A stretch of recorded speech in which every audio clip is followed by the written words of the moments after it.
Nandikotkur YCP ఆఫీసులో 2.0 super app poster ను నియోజకవర్గ ఇన్ఛార్జ్ డాక్టర్ సుధీర్ ఆవిష్కరించారు. స్థానిక సమస్యలను నేరుగా అధిష్టానం దృష్టికి తీసుకెళ్లడమే ఈ యాప్ ముఖ్య ఉద్దేశమని ఆయన తెలిపారు. కూటమి ప్రభుత్వం అధికారంలోకి వచ్చి 2.5 ఏళ్లు దాటుతున్నా అభివృద్ధి శూన్యమని విమర్శించారు. రాజధాని పేరిట 4 లక్షల కోట్ల ప్రజాధనాన్ని దుర్వినియోగం చేస్తున్నారని మండిపడ్డారు. ఎన్నికల ముందు ఇచ్చిన సూపర్ 6 హామీలను అమలు చేయడం లేదన్నారు.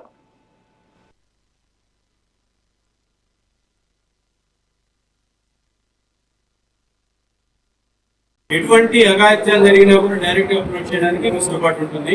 సో ఈ యాప్ ద్వారా ఈ యాప్ని అందరూ కూడా వైఎస్ఆర్ కాంగ్రెస్ పార్టీ నేతలు డౌన్లోడ్ చేసుకొని తప్పకుండా మీ వాల్యుబుల్ ఇన్పుట్స్ దీంట్లో ఇవ్వాలని అవి జగన్మోహన్ రెడ్డి గారికి ఇతర నేతలకు తెలిసి వాటి మీద వెంటనే రియాక్ట్ అవుతారని దీన్ని తప్పకుండా అందరూ డౌన్లోడ్ చేసుకొని దగ్గర 2 సంవత్సరాల 2 నెలలు అయినట్టుంది తెలుగుదేశం మనల్ని అధికారంలోకి వచ్చి ఈ 2 సంవత్సరాల కాలంలో చేస్తున్న అఘాయిత్యాలకి అడ్డు లేకుండా పోతుంది.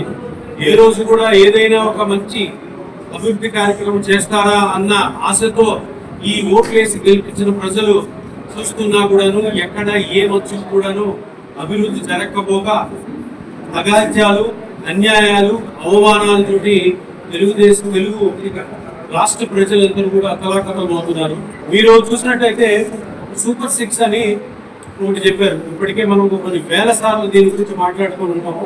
సూపర్ 6 అన్న ఒక్క ఆశను చూపించి చంద్రబాబు నాయుడు గారు ఏ విధంగా అయితే పరిపాలనలోకి వచ్చారో, అధికారంలోకి వచ్చారో మీ అందరికీ తెలుసు. కానీ ఆ సూపర్ 6లో ఏ ఒక్క కార్యక్రమం కూడా సరైన పద్ధతిలో జరగట్లేదని ప్రతి తెలుగు రాష్ట్రంలోని ప్రజలకు తెలుసు. ఇది ఎన్నిసార్లు మనము ధర్నాలు చేసినా, స్ట్రైక్లు చేసినా, ప్రశ్నించినా కూడాను నిమ్మకు నీరెత్తినట్టు చంద్రబాబు గారు, లోకేష్ గారు, పవన్ కళ్యాణ్ గారు, బాలకృష్ణ గారు మరియు ఎవరెవరైతే తెలుగుదేశం పెద్ద లీడర్లు ఉన్నారో ఏ విధమైనటువంటి రియాక్షన్ చూపించట్లేదు, ఏ విధంగా భయపడట్లేదు. ఎటువంటి అఘాయిత్యాలు జరిగినా కూడా డైరెక్ట్ అప్రోచ్ చేయడానికి వెసులుబాటు ఉంటుంది.